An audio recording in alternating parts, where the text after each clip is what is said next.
بسم اللہ الرحمن الرحیم الحمد للہ رب العالمین والصلاة والسلام علی رسولہ الکریم اما بعد۔ برادران ملت اسلامیہ اور عزیز اسلامی بہنوں، السلام علیکم ورحمۃ اللہ وبرکاتہ۔ سیرت مبارکہ کے سلسلے میں ہم ان خطوط کا تذکرہ کر رہے ہیں جو جناب رسول اکرم صلی اللہ تعالی علیہ وسلم نے مختلف حکمرانوں کو روانہ فرمائے تھے۔ حضور نبی کریم صلی اللہ تعالی علیہ وسلم نے ایک خط بحرین کے سردار منذر ابن ساوا کے نام بھی روانہ فرمایا تھا۔ یہ خط حضور نے حضرت علا بن حضرمی رضی اللہ تعالی عنہ کے دست مبارک کے ذریعے سے بھجوایا تھا۔ منذر ابن ساوا کسریٰ کے ماتحت حکمرانوں میں سے اس کے گورنر تھے۔ مقامی طور پر خود مختار اور سیاسی طور پر ساسانی حکومت یعنی خسرو پرویز کے ماتحت تھے۔ بحرین، جس کو آج بحرین کہا جاتا ہے، اس زمانے میں بڑا ملک تھا۔ اس میں اس ملک کے علاوہ اور بھی کئی علاقے شامل تھے۔ منذر ابن ساوا مقامی عرب تھے اور ساسانی حکومت کے وہاں پر سیاسی گورنر تھے۔ اس کے دربار میں حضرت علا بن حضرمی حضور نبی کریم صلی اللہ تعالی علیہ وسلم کا خط لے کر پہنچے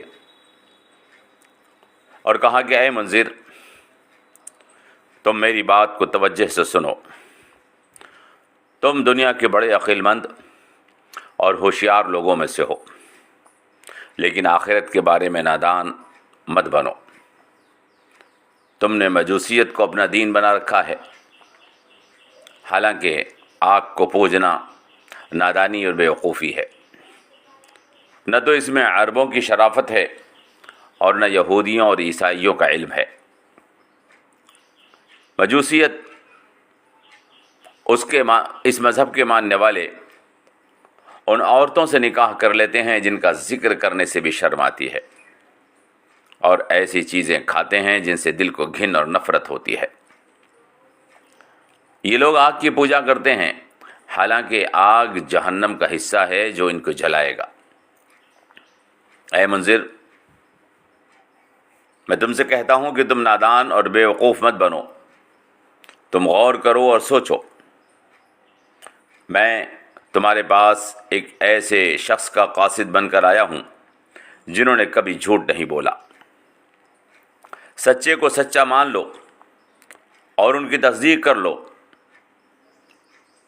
ان کی تصدیق کرنے میں تم دیری کیوں کر رہے ہو؟ میں ان کا خط لایا ہوں جو امانت داری اور دیانتداری میں ممتاز ہیں۔ آخر ایماندار کو ایماندار ماننے میں تمہیں کیا تردد ہے؟ میں ایک ایسی ذات کی طرف سے آیا ہوں جو اللہ رب کائنات کے رسول ہیں۔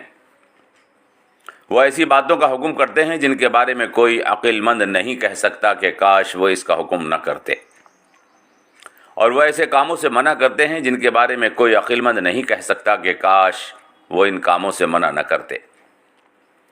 جس کام کا انہوں نے حکم دیا کوئی عقل مند نہیں کہہ سکتا کہ وہ ایسا نہ کرتے۔ جس کے بارے میں انہوں نے کہہ دیا کہ معاف کر دو، تو دنیا کا کوئی عقل مند نہیں کہہ سکتا کہ اس کو معاف نہ کیا جائے۔ اے منذر، وہ ایک ایسے حاکم ہیں کہ جس گناہ کی جو سزا وہ دے دیں، کوئی دانہ نہیں کہہ سکتا کہ یہ سزا جو انہوں نے دی ہے یہ کم ہے یا زیادہ ہے۔ الغرض میں تمہارے پاس ایک ایسی ذات کا نمائندہ بن کر آیا ہوں کہ ان کا ہر حکم، ان کی ہر ممانعت، ان کا ہر ارشاد عقل مندوں اور اہل نظر کی آرزو اور تمناؤں کے مطابق ہے۔ ان کا ہر حکم ایسا ہے جس کی آج سے پہلے عقل مند تمنا اور تلاش کیا کرتے تھے، آج وہ حکم دے رہے ہیں۔ اے منذر، تم دانا ہو، اور دانائی یہی ہے کہ تم ایک ایسے شخص کی اطاعت قبول کر لو کہ کوئی عقل ان کو غلط نہیں کہہ سکتی۔ منذر ابن ساوا نے کہا، اے قاصد سنو، میں جس دین کو مانتا ہوں وہ دین فقط دنیا کے لیے ہے، آخرت کے لیے اس دین میں کچھ نہیں بتایا گیا، اور میں دیکھ رہا ہوں جو دین تم میرے پاس لے کر آئے ہو اس میں دنیا بھی ہے اور آخرت بھی۔ بس میں نے محسوس کیا ہے کہ اس دین کو قبول کرنے میں میرا فائدہ ہے۔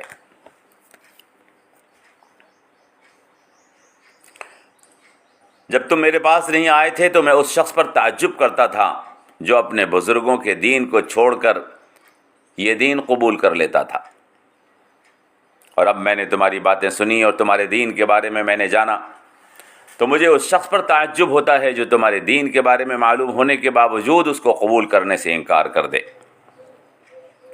اے قاصد، میں جو دین تم میرے سامنے پیش کرتے ہو میں اس کو قبول کرتا ہوں، اللہ کو ایک مان کر محمد صلی اللہ علیہ وسلم کو اللہ کا رسول مانتا ہوں۔